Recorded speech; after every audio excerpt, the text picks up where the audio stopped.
Assalamualaikum warahmatullahi wabarakatuh. Ketemu lagi sama aku Anissa Puspita di acara Study From Home. Nah, Sobat Pintar, hari ini kita akan belajar mengenai sistem pertahanan tubuh.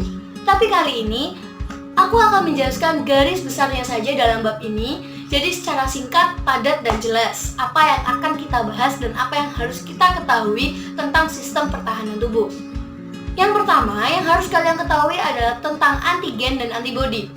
Apa sih perbedaannya antigen dengan antibodi? Di sini antigen adalah berbagai organisme asing yang masuk ke dalam tubuh, seperti virus, bakteri, protozoa, dan cacing parasit. Namun sedangkan antibodi adalah zat yang diciptakan untuk melawan serangan organisme asing. Ada 4 jenis antibodi. Yang pertama opsonin, antibodi yang bersifat merangsang leukosit terhadap antigen atau kuman. Kedua, lisin adalah antibodi yang bersifat menghancurkan kuman. Yang ketiga, presipitin adalah antibodi yang bersifat mengendapkan kuman. Dan yang terakhir adalah aglutinin, adalah antibodi yang bersifat menggumpalkan kuman. Nah, materi selanjutnya adalah mekanisme pertahanan tubuh. Di sini ada 2 mekanisme yang harus kalian ketahui. Yang pertama yaitu mekanisme pertahanan tubuh non-spesifik, dan yang kedua adalah mekanisme pertahanan tubuh spesifik. Mekanisme pertahanan tubuh non-spesifik adalah mekanisme pertahanan yang tidak membedakan mikroorganisme yang satu dengan yang lain.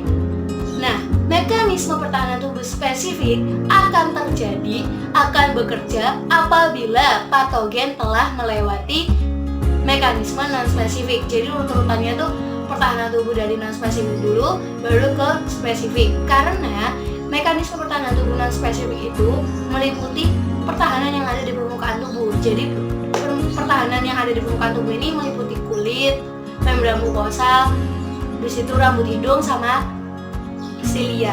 Nah, habis kan setelah dia melakukan pertahanan di permukaan tubuh, maka dia akan ada respon peradangan. Peradangan ini akan terjadi jika reaksi tubuh terhadap agen yang merugikan.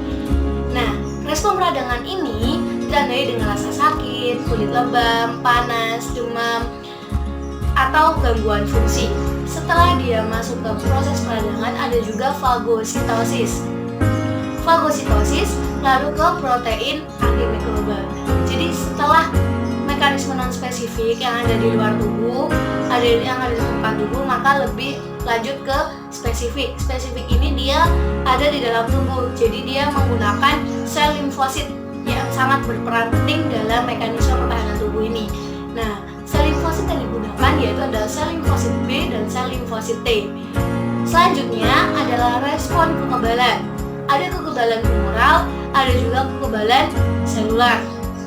Kalau kekebalan humoral itu melibatkan aktivis sel B dan produksi antibodi yang beredar di dalam plasma darah dan limfa.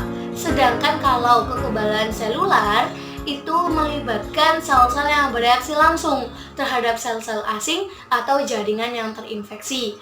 Nah, fungsinya dia ada 3 fungsi, yaitu pengenalan, reaksi, dan pembuang.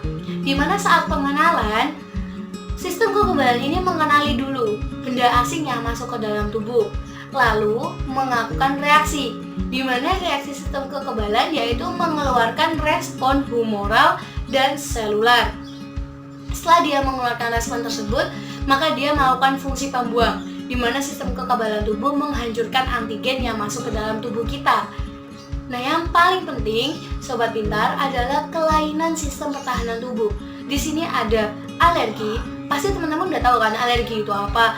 Alergi adalah suatu reaksi sistem kekebalan tubuh terhadap suatu hal. Jadi penyebabnya ini bisa menyebabkan alergi pada seseorang tersebut. Penyebab alergi disebut alergen, Sobat Pintar. Contohnya ada substansi yang dapat menyebabkan reaksi alergi nih. Contohnya seperti gigitan serangga, debu, habis itu bulu hewan, obat-obatan, makanan tertentu, atau serbuk sari. Nah, yang kedua yaitu autoimun atau autoimunitas, di mana autoimun ini adalah gangguan pada sistem kekebalan saat antibodi yang sebenarnya menyerang antigen itu atau menyerang benda asing yang masuk ke dalam tubuh, tetapi malah antibodi ini menyerang sel-sel tubuh itu sendiri dikarenakan penderita autoimun tidak dapat membedakan mana sel tubuh dengan mana sel asing, sehingga adanya kerusakan sel tubuh karena yang diserang oleh antibodi. Dan yang ketiga yaitu AIDS. Pasti sudah tidak asing lagi dengan AIDS, adalah penyakit yang menyerang kekebalan tubuh yang disebabkan oleh virus HIV, di mana penderitanya akan mengalami penurunan kekebalan tubuh secara drastis. Nah, biasanya nih pada saat kita kecil atau pada saat kita masih balita, kita akan mendapatkan imunisasi, ya kan? Pasti soal kita udah ingat dong kalau pernah diimunisasi. Nah, imunisasi ini adalah suatu usaha memberikan kekebalan tubuh pada diri kita sendiri. Nah, ternyata imunisasi itu ada dua jenis sobat. Ada imunisasi aktif dan imunisasi pasif. Di mana imunisasi aktif ini adalah usaha memberikan kekebalan yang berfungsi untuk merangsang tubuh kita memproduksi antibodi, sehingga imunisasi itu hanya untuk merangsang kita biar memproduksi antibodi sendiri. Tapi sedangkan imunisasi pasif, imunisasinya itu sudah mengandung antibodi, jadi tidak merangsang sama sekali tubuh kita untuk menghasilkan antibodi sendiri. Nah, sekian, terima kasih. Semoga bermanfaat. Tetap jaga kesehatan dan stay at home. Salam sobat pintar. Wassalamualaikum warahmatullahi wabarakatuh. Jangan lupa like, share, comment, and subscribe.